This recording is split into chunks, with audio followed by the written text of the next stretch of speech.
morning students. Today we will do exercise 6.3 question number 1.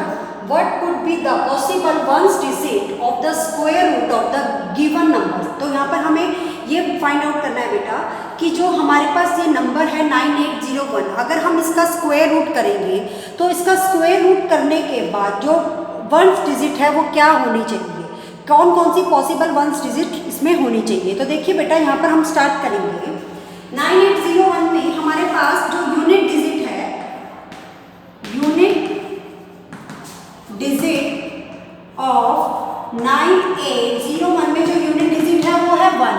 अब देखिए 1 हमारे पास किस किस की टेबल में आता है, 1 हमारे पास किस किस की टेबल में आता है। तो जो 1 है वो हमारे पास आता है, एक तो 1 का स्क्वायर जो है वो 1 होता है और 9 स्क्वायर इसमें हमारे पास 1 आता है। ठीक है, तो यहाँ पर आपको ये क्लियर हो गया होगा कि 1 का स्क्वायर अगर हम करते हैं तो 1 आता है, 9 का स्क्वायर करते हैं तो 81 आता है। तो 1 हमारे पास 1 और 9 में आता है। तो हम यहाँ पर लिखेंगे बेटा पॉसिबल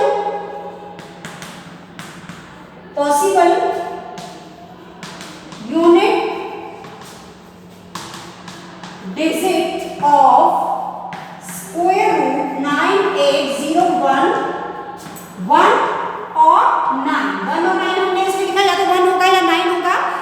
1 और 9 हमने इसलिए लिखा है ताकि हम, क्योंकि हमारे पास क्या है, यहाँ पर हमारे पास 1 की टेबल में 1 के स्क्वायर में 1 है और 9 के स्क्वायर में 1 है। ठीक है, एक बार सेकंड पार्ट करते हैं बेटा, इससे आपको और क्लियर हो जाएगा। हाँ जी बेटा, अब यहाँ पर देखिए सेकंड पार्ट में हमारे पास नंबर है 99856। अब 99856 जो हमारा नंबर है बच्चे, इसमें देखिए हमारे पास यूनिट डिजिट क्या है, यूनिट डिजिट ऑफ 99856 की यूनिट डिजिट क्या हो गई, 6 हो गई। अब 6 हमारे किसके स्क्वायर में आ सकता है, 6 हमारे पास देखिए 4 का अगर स्क्वायर करते हैं तो 16 यानी 6 यूनिट डिजिट आती है, और 6 का स्क्वायर करते हैं तो 36 यानी 6 हमारे पास यूनिट डिजिट आती है। तो therefore possible unit digit of square root 99856 equals to या तो वो 4 होगी और या फिर वो 6 होगी। Is that clear? ठीक है बेटा, अब नेक्स्ट देखते हैं बच्चे। हाँ जी बेटा, देखिए क्वेश्चन नंबर 2 में Without doing any calculation, find the numbers which are surely not a perfect square. हमें ये बताना है कि जो गिवन नंबर है वो परफेक्ट स्क्वायर हैं या नहीं। अब इस केस में बच्चे देखिए कैसे पता लगाएंगे। जैसे फर्स्ट हमारे पास नंबर है 153, यहाँ पर हमारे पास जो फर्स्ट नंबर है वो है 153। अब 153 में यूनिट डिजिट क्या है इसकी, 3। अब हमने आपको जब स्टार्टिंग में ये चैप्टर करवाया था बेटा, तो उसमें इंट्रोडक्शन में बताया था कि अगर कोई नंबर किस में एंड होता है, वो एंड होता है हमारे पास 3 में, वो एंड होता है अगर हमारे पास 7 में, वो अगर हमारे पास एंड होता है 8 में, और इसके अलावा एंड होता है 2 में। अगर यूनिट डिजिट इन चारों में से भी कोई नंबर यूनिट डिजिट में होता है तो वो नंबर कभी भी परफेक्ट स्क्वायर नहीं होता। तो अब यहाँ पर हम देखेंगे बच्चे कि यहाँ पर 153 गिवन है। अब 153 ends with 3, therefore it is not a perfect square। ठीक है, तो इसमें हमने लिखा है कि ये 3 से एंड हो रहा है, और जो नंबर 3 से, जो नंबर 2, 3, 7 और 8 में एंड होगा वो कभी भी परफेक्ट स्क्वायर नंबर नहीं होगा। अब जैसे इसका सेकंड पार्ट है 257, अगर इसी का हम सेकंड पार्ट देखें बेटा तो हमारे पास नंबर है 257। अब 257 जो है इसमें यूनिट डिजिट क्या है, 7। ठीक है, तो 257 is not a perfect square. अब आप इसको देखिए, स्टेटमेंट को आप अपने अकॉर्डिंग कैसे भी लिख सकते हैं। नॉट अ परफेक्ट स्क्वायर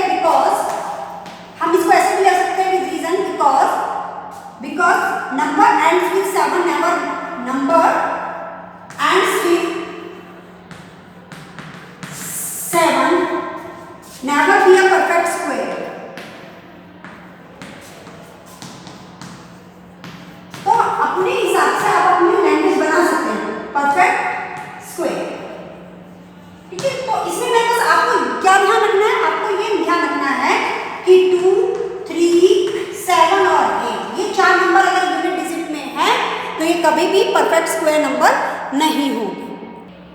हाँ जी बेटे, क्वेश्चन नंबर 3 में हमें क्या है, हमें फाइंड करना है स्क्वायर रूट। किसका स्क्वायर रूट हमें फाइंड करना है? यहाँ पर दो नंबर हमें गिवन है 100 एंड 169, तो हम पहले 100 लेते हैं और कैसे फाइंड आउट करना है? रिपीटेड सब्ट्रैक्शन में।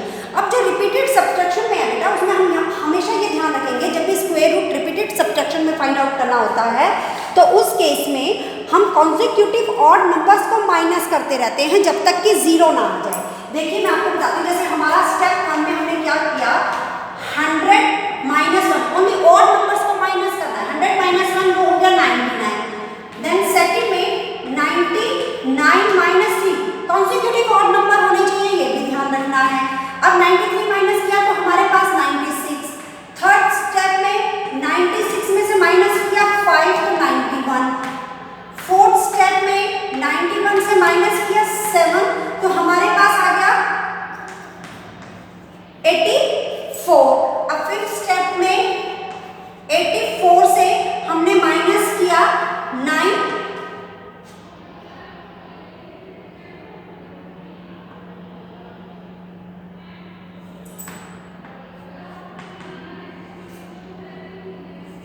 75। ठीक है, उसके बाद हमने माइनस किया यहाँ पर नेक्स्ट स्टेप 6 में 75 में से माइनस किया 11, ये हमारे पास आ गया 5 में से बन गया 4, 7 में से बन गया 6, 64। सेवंथ स्टेप में 64 में से माइनस किया 13, 4 में से 3 गया 1, 6 में से बन गया 5। 8 स्टेप में 51 से माइनस किया हमने 15, अब 11 में से 5 गया 6, अब 4 में से बन गया 3।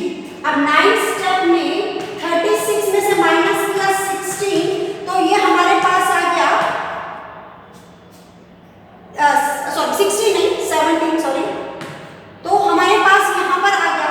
अब 16 में से 7 हमने लेस किया है तो देखिए हमारे पास क्या आएगा, 16 में से हमने 7 लेस किया तो यहाँ पर हमारे पास देखिए 2 रहेगा और यहाँ आ गया हमारे पास 1।